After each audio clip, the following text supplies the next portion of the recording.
lakini kwa mama yangu mimi ni wa pili.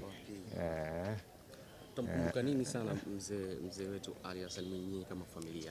Kwa sababu najua ni mengi ambayo amefanya kwenye taifa, lakini kwa ngazi ya familia ni pigo kubwa kiasi gani ambalo? Ni pigo kubwa sana kwetu kwa kusema kweli, lakini na si Waislamu tunaamini ya kwamba kila nafsi itaonja umauti.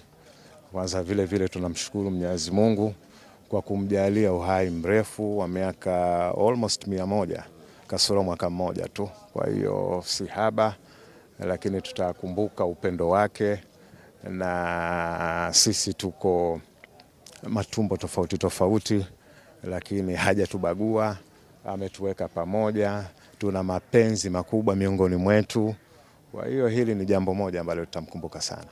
Kitu gani kikubwa alikuwa akikisisitiza akipata nafasi ya kuzungumza na nyinyi, anawaambia siku zote mkiishi katika hiyo miaka yake 98 ambayo ameishi duniani? Ndio. Ni upendo, elimu, heshima kwa watu, lakini kubwa alikuwa anasisitizia sana ule jitihada zetu katika swala zima la kujielimisha, kwa maana ya kwamba shule, maana hakuwa mtu tajiri wa kiasi hivyo.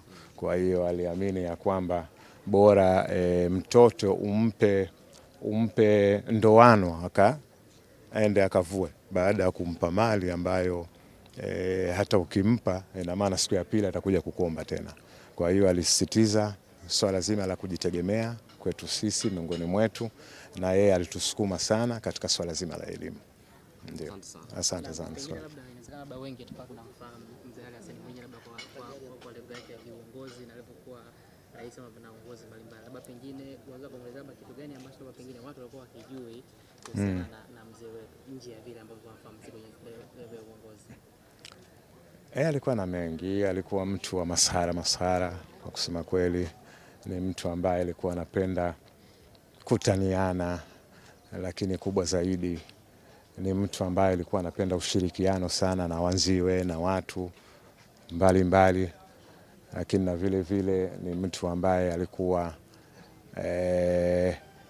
anasimamia kile ambacho anakiamini, lakini alikuwa vile ni mtu mwadilifu sana. Maana wakati mwingine unapotembea mitaani dhana ni kuwa labda huyu mtu ni tajiri sana au mambo ya kaina hiyo, lakini hapana, ni mtu wa kawaida kabisa. Alipomaliza uongozi wake kiadilifu, amepumzika na kila mmoja anamheshimu kabisa, kwa sababu hakujiingiza katika matendo yoyote ambayo yalikuwa kinyume na maadili ya uongozi. Ndio, asante sana.